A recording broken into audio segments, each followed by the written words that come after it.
नमस्कार। तो हम फिर हाजिर हैं उस प्रोग्राम में जिसका नाम हमने रखा है Kathakash let's see what is. Absolutely. तो आज का क्या प्रोग्राम है? कोई भी अच्छी कहानी। चलिए ठीक है। एक्चुअली क्या है कि हमारे पास जो है काफ़ी रिक्वेस्ट आ रही हैं कि हम जो है अभिमन्यु, कर्ण, इन सब की कहानियाँ भी सुनाएं।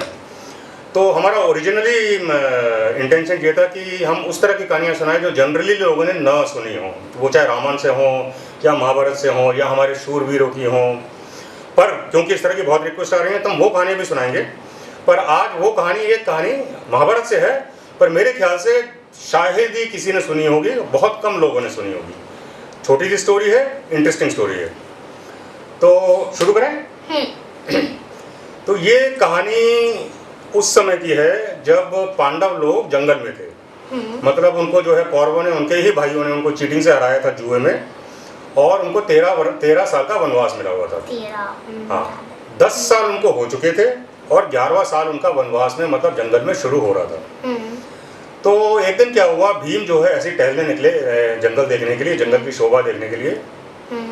तो भीम को कहते हैं, भीम में 10,000 हाथियों का बल था। Bhim physically was the most powerful man in the universe at that time. तो भीम टहलने निकले तो सडनली एक वो पहाड़ के सामने से गुजरे। तो एकदम से उन्होंने क्या देखा कि एक विशालकाय मतलब बहुत बड़ा, पहाड़ जितना बड़ा एक अजगर उनके सामने आ गया। अजगर मतलब सांप होता है, पर वो सांप से 100 टाइम्स बड़ा होता है। जैसे कृष्ण जी के टाइम में कालिया नाग था ना, तो अजगर इज ह्यूज। सांप थोड़ा छोटा होता है, अजगर बहुत बड़ा होता है।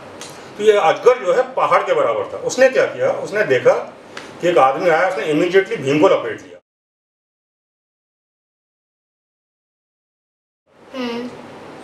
अब अगर कोई और नॉर्मल सांप होता है, कुछ भी होता, भीम फट से उसे मार के निकल जाते।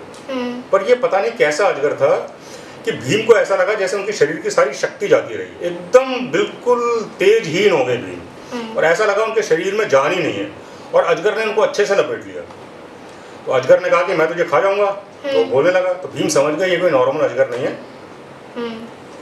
ये बोल भी रहा है, और इतना विशालकाय अजगर उन्होंने कभी नहीं देखा था। तो भीम ने कहा, भैया तुम मुझे क्यों खाना चाहते हो, छोड़ दो मुझे। तो उसने बोला कि बहुत दिनों बाद एक मानव मेरे पास आया है, तो आज तो मैं खा के रहूंगा। तो भीम ने बोला, तुम नॉर्मल अजगर तो नहीं लग रहे हो, तुम देवता हो, दानव हो, गंधर्व हो, अपनी सच्चाई बताओ मुझे, फिर भी तुम मुझे खाना चाहते हो तो खा लेना। तो उस अजगर ने फिर अपनी कहानी सुनाई। उस अजगर ने बोला कि मैं जो है एक ज़माने में नहुष नाम का राजा हुआ करता था, और मुझे श्राप मिल गया था अजगर बनने का, तब से मैं यहाँ पर हूँ। और मुझे श्राप से तभी मुक्ति मिलेगी जब युधिष्ठिर नाम का धर्मराज यहाँ पर आएगा और मेरे प्रश्नों का जवाब देगा। तो भीम ने बोला कि मैं ही युधिष्ठिर का छोटा भाई हूँ, मेरा नाम भीम है, युधिष्ठिर मेरे बड़े भाई हैं। उसने नहीं मानी ये बात। उसने बोला ऐसा कि अजगर ने सोचा कि ये झूठ बोल रहा है मेरे चंगुल से निकलने के लिए। तो भीम जो है पुकारने लगे युधिष्ठिर को। और युधिष्ठिर जब आश्रम में थे तो आश्रम में युधिष्ठिर को अपशकुन होने लगे। उनकी दाई आंख फड़कने लगी, जंगल में आग लग गई उनके वहाँ पर, गीदड़ बोलने लगे। तो उनको लगा कुछ ना कुछ गड़बड़ है। उन्होंने द्रौपदी को पूछा कि भीम कहाँ है। द्रौपदी ने बोला भीम तो निकले हुए हैं घूमने। तो युधिष्ठिर निकल गए भीम को खोज करने के लिए, और अर्जुन को छोड़ गए, अर्जुन नकुल सहदेव को छोड़ गए द्रौपदी की और आश्रम की रक्षा करने के लिए। वो भीम के पैरों के निशान देखते देखते वहां पहुंचे तो देखा कि भीम तो एक बड़े से अजगर के उसमें फंसे हुए हैं।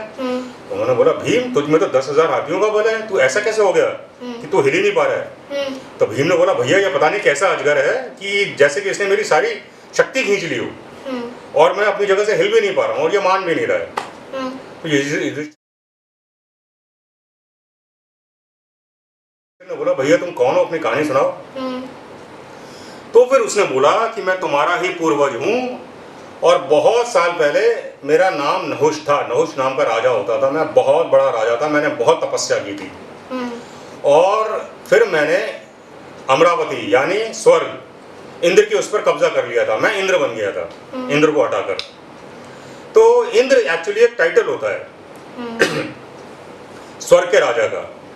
तो उसने कहा जब मैं इंद्र बन गया तो मुझ में जो है बहुत अहंकार आ गया था, और जो इंद्र, जो अमरावती, जो स्वर्ग का राजा होता है, उसका हक होता है इंद्र की सारी चीजों पर। तो जैसे इंद्र का जो ऐरावत हाथी है सफेद, उस पर मैंने कब्जा कर लिया, वो मेरा हो गया, और मैंने सब चीजों पे कब्जा कर लिया। तो एक दिन मेरे मन में आया, इंद्र की जो वाइफ थी, इंद्र की जो बीवी थी, जिसको इंद्राणी बोलते हैं, जिसका नाम एक्चुअली शची है, कि वो भी मेरी रानी है। जब इंद्र की हर चीज़ पर मेरा हक है तो उस पर भी मेरा हक होना चाहिए। तो मैंने इंद्राणी को मैसेज भिजवाया कि आज से तुम मेरी बीवी हो। तो इंद्राणी ने मना कर दिया। तो मैंने उसको बोला या तो अपनी मर्जी से मेरी हो जाओ या मैं ज़बरदस्ती तुमसे शादी कर लूँगा। तो इंद्राणी जो है बहुत समझदार औरत थी। इंद्राणी ने क्या किया, इंद्राणी ने मैसेज भिजवाया मेरे पास अपने दूत के थ्रू कि तुम 1000 महर्षियों को बोलो कि 1000 महर्षि एक पालकी को ढोकर लाएं। तुम उस पालकी में आओगे जिसको 1000 महर्षि ढोएंगे, जिसमें सप्तऋषि भी होंगे। सप्तऋषि वो ऋषि थे जो सबसे पहले 7 ऋषि बोलते हैं, जिनको शिवजी ने योग की शिक्षा, वेदों की शिक्षा दी थी। वो सप्तऋषि वेदों के प्रोटेक्टर भी कहे जाते हैं। योग की शिक्षा मतलब? योग मतलब योग, जिसको हम योगा बोलते हैं आज की डेट में। तो योग जो ओरिजिनल योग था, तो शिवजी ने पहली बार योग की शिक्षा उन 7 ऋषियों को दी थी। वो सप्तऋषि कहे जाते हैं। तो ऋषियों को गुस्सा तो बहुत आया, पर चूंकि नहुष राजा था, इंद्र था, तो उनको माननी पड़ी वो बात। स्वर्ग का राजा है तो बात तो माननी पड़ेगी। तो 1000 महर्षि वो पालकी लेके चलने लगे शची के घर, शची के महल में, और नहुष उस पालकी में बैठा हुआ था। अब महर्षि इतने सारे बूढ़े थे, धीरे धीरे चलते हैं। नहुष को जल्दी थी शादी करने की। तो नहुष ऋषियों को बोल रहा था जल्दी चलो जल्दी चलो। जल्दबाजी में नहुष ने, जो एक महर्षि थे, एक सप्तऋषि थे जिनका नाम था ऋषि अगस्त्य, उनको उसने कंधे पे जोर से लात मारी। तो अगस्त्य ऋषि को बहुत जोर से गुस्सा आ गया और उन्होंने वहीं पर उसको श्राप दे दिया कि नहुष सर्प बनके, सांप बनके नीचे धरती पर पहुंच जा। तो इमीडिएटली वो जो है सांप बनकर स्वर्ग से धरती पर गिरने लगा। तब उसको एकदम से लगा कि यार ये क्या हो गया, मैंने अहंकार में क्या कर दिया। उसने अगस्त्य ऋषि से क्षमा मांगी कि मुझे माफ कर दीजिए।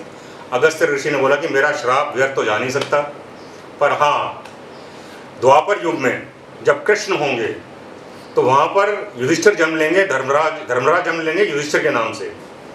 तो उनका भाई तेरे चंगुल में फंसेगा और उसको बचाने के लिए जब वो तेरे प्रश्नों का उत्तर देंगे तब तुझे श्राप से मुक्ति मिलेगी।